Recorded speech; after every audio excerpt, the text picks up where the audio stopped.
interesting because we love telling our own stories as persons with different disabilities. And today I'm having the privilege. Kindly, how are you? I'm doing well, thank you. Kindly introduce yourself and hold the mic well. Yes. Yes. Thank you. My name is Zachary Moasia. I'm a disability inclusion through assistive technology specialist, currently working with Kenya Institute of Special Education. Yes, as a lecturer, that is training teachers in the area of special needs in education and also issues to do with assistive technology. Thank you very much, and I believe that you're making a difference to lives of persons with and without disability. Yes. And I'd like to know that yourself, as a blind fellow, what would you like to say about the assistive technology and the involvement, the inclusion part of it? Well, assistive technology, what I would love to say first is that assistive technology is something very good, and to the rest, assistive technology only make work easier. But to us persons with disability, specifically visual impairment, it makes things possible. So that's one very distinct, and an example I love using is that when we are in a workshop, for example, people are typing on their laptops and eventually electricity goes, then it means that they would easily switch to their notebooks, and they will also switch to their flip charts. But for me, then it would be a disabled world. I will not be able to take my notes just because electricity has gone, because the device is not just an assistive device, but making my life possible. Yes. What are the top 2 challenges you'd like to say about your work? My greatest challenge I would love to say about my work is the fact that people are actually very ignorant of issues, special needs in education, and specifically visual impairment, to the point that some person can ask you a weird question and you wonder even how to begin to answer. What are some of those 2 top weird questions you've ever been asked?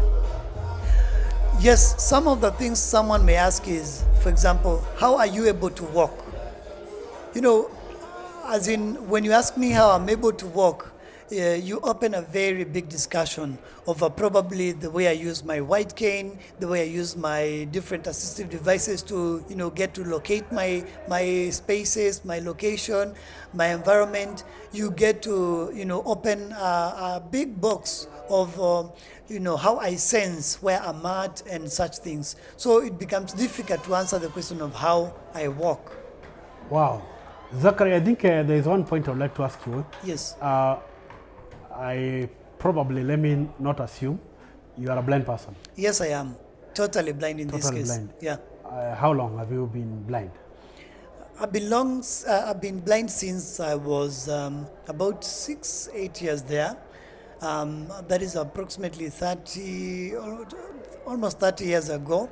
And I'm happy to be so, because that has allowed me to not only discover the different ways to do things, but also inspire lives through the way I do my things.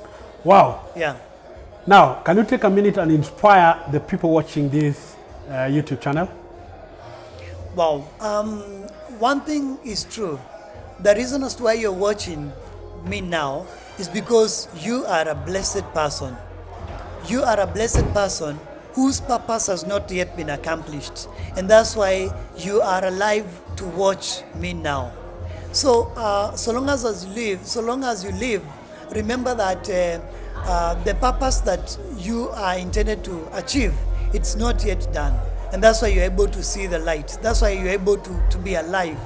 Why it's done, then you'll also be dead. Remember, I love giving the example of Jesus Christ for the Christians, for example. Jesus Christ left us when he was at about 33 years. And You know, someone would want to argue that old is gold, which is okay, that growing up to, you know, 70 years, 100 years is something good, which I don't deny. But then you are only taken out of this world when you have achieved your purpose. By 33 years old, Jesus had already achieved his purpose, and that's why he's no longer with us. So if God wanted, he could have already made him be, you know, 200 years old, or even 2,000 years old. But because the purpose was already accomplished by the time he was at 33, then he no longer needed to be present.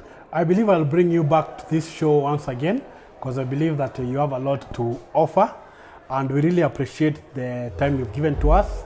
And kindly like to support this program. Remember to reach out to us at disabilitysausage@gmail.com, and remember to subscribe this channel, Disability Sausage Media.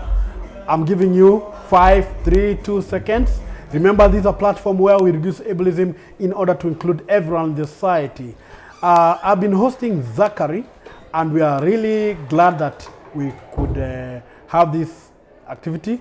And I hope that you can continue watching, subscribe, and we shall have him on board soon possible. Thank you very much for watching.